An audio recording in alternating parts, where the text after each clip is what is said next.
Hi, I'm Liz Coley. Welcome back to Undercover Reading.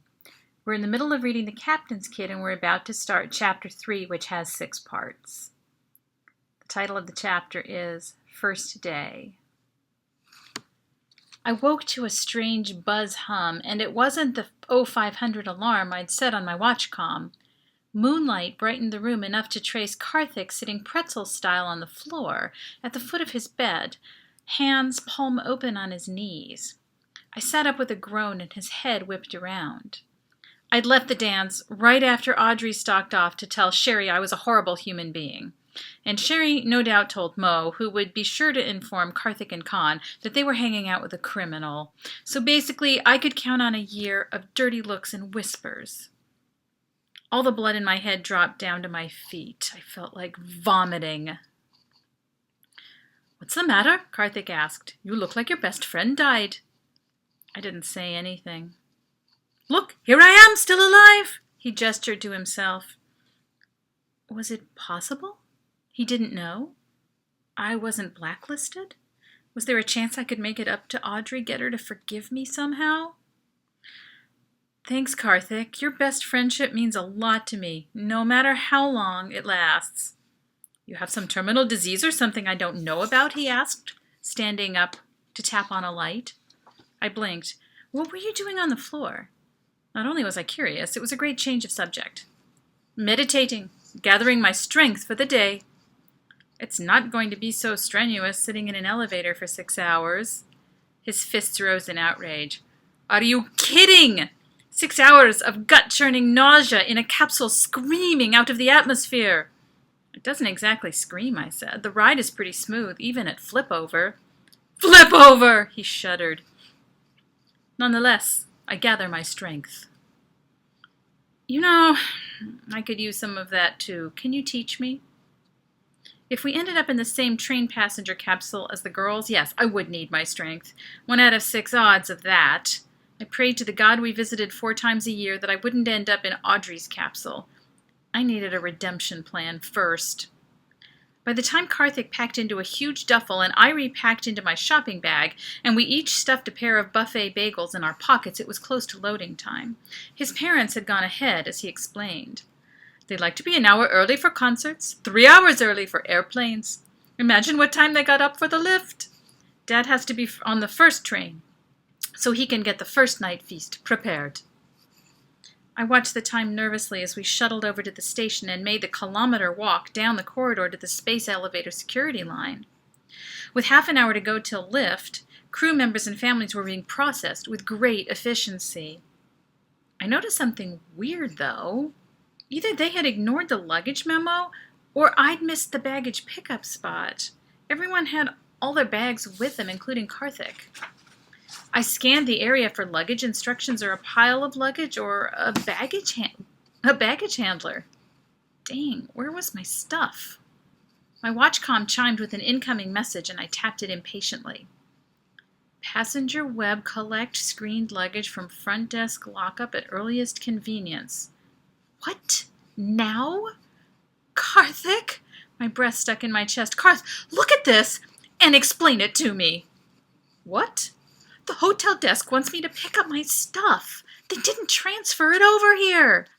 He read the message on my screen and frowned. "Well, yes. I told you I hadn't heard of that procedure. Call the concierge quickly and have someone segue over with your luggage." "Right, smart guy." Deep breath. I stepped out of the security line to a quieter spot and called the front desk. I ran headlong into incompetence and bureaucracy and who gives a flying... This was bad. I grabbed Karthik's arm, frantically confused. "They refused to send my stuff over. Deny they sent any kind of memo. Don't have a transporter available. And if I want..." "You're hyperventilating, my friend," Karthik broke in. "Look, you have all new clothes there. They're in that sack. So let's just get back in line and forget about it." No, they have my Mandaloot. I can't leave that behind." Karthik flicked a glance at the elevator countdown clocks. "Okay then, we can make it. Just let's dash." He set off sprinting down the corridor, his oversized duffel bouncing on his back. He should have left it in the luggage line. It would just slow him down, I thought, but I was wrong. His little nimble legs kept up with my long ones. A 10-minute dash later, we stood panting at the concierge desk. The desk clerk was watching a hollow televised soccer game on the desk top. His long black hair hung loose. "My luggage and instrument case," I demanded. "Where'd you stow them?" He looked right at me. Oh, a different man. Not the green-shirted one who took my things in the first place. "Hold on," he said. He dropped his gaze back to the game and waited for the play to be completed. I danced with impatience. "Sir, please," Karthik said. The clerk answered with a glare. He ponderously rose and backed towards the luggage lockup behind his desk. His black eyes stayed fixed on the tiny player scurrying on the surface. He thumbed open the lock and pointed inside with a not-so-helpful, "Find it." As the door clicked behind me, I spotted the mandolute case immediately. The duffel was harder, lost in a sea of identical black soft sides. Finally, Karthik found my tag.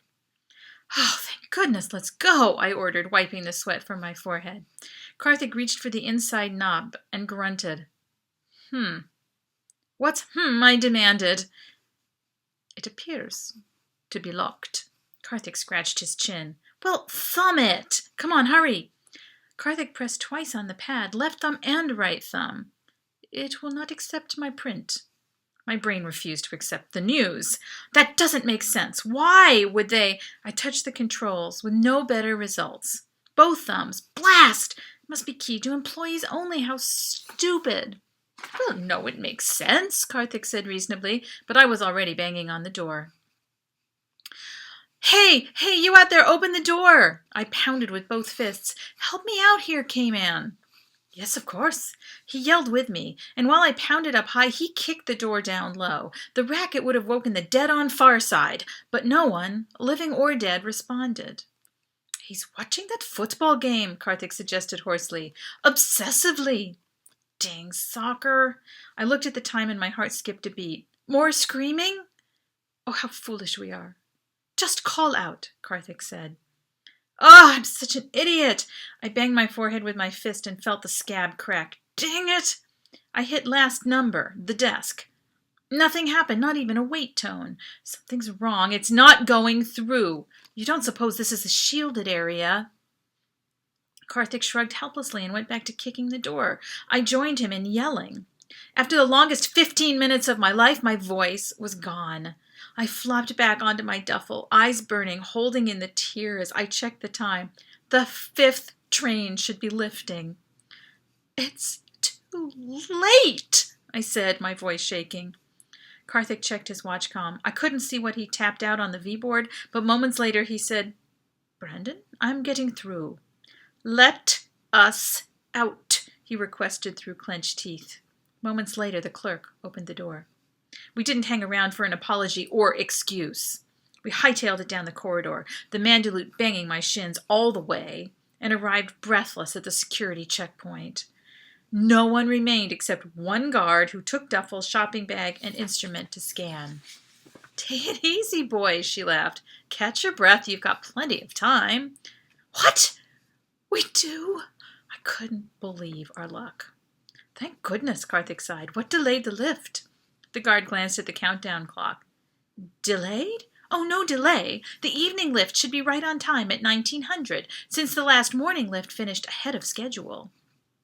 I swayed. "It's gone. Early?"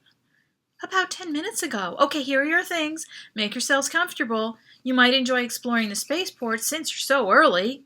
You could leave your screen bags." Karthik's stricken face was the mirror image of mine. "Now what?" I clutched my luggage. I am not letting these out of my sight. We trudged toward the empty waiting room. Let me think what to do. Oh man, what to do? Dad is going to kill me when I don't arrive. I went dizzy at the very thought. Karthik tilted his head to one side, a strange light in his eyes. "You know, I find this very strange. You sure you had a memo to check in your luggage?"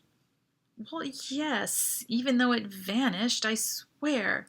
"Okay, I believe you. But I didn't. And neither did anyone else from the looks of things. Why was I so special?" "And another peculiarity," Karthik went on. Your communications were cut off in the luggage room, and mine were not. Perhaps they weren't expecting me. They? Who they? Whoever wanted you to miss the space elevator lift, of course, Karthik said. What? He frowned in thought. Clearly, someone planned this little diversion, timed just so that you would miss lift, and it would look like your carelessness. An accident. How could someone plan on me locking myself in with the luggage? Don't be ridiculous, Karthik.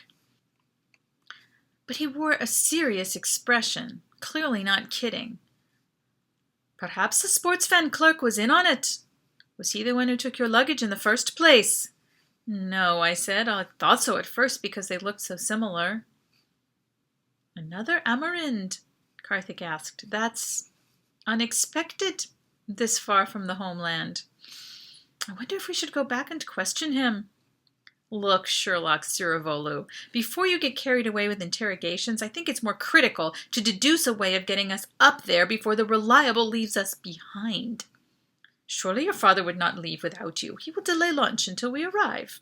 I shook my head. No, you don't understand. It's way more complicated than that. You can't just delay 12 hours. It'll completely mess up the flight plan. He'll have to recalculate the trajectory entirely. I rubbed my aching head. Oh, I am in so much trouble.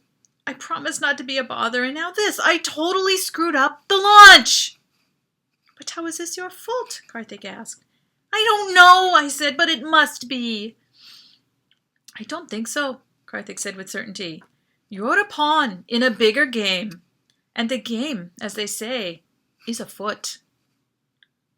Game. How can you call this a game when my life, as I know it, is ruined? Karthik smiled. I don't believe your father will hold it against you when all is explained. That requires being in his presence, which we're not. Let's go check the elevator lift schedule. Do you suppose we can bribe someone to recall a train? How much credit do you have? Karthik rustled around in his pockets and shrugged, palms up and covered in bagel crumbs. None? Just kidding, K-Man, I said. I don't think I'd know how to bribe someone anyway. I squinted at the clocks. With 11 hours to go, on the next lift scheduled to leave the passenger area, the room was deserted, except for the two of us and the freight handlers bustling around the other half of the lift pad. My mouth opened. I stared at the 6 freight lifts, hope blooming. Above each track was an independent countdown. 4 slots were empty, trains already gone, but 2 remained. 1 train was due to lift in an hour. Perfect. Now, how were Karthik and I going to turn ourselves into freight? That's the end of part 1 of chapter 3. Please subscribe and join us for the next episode. Thanks. Bye.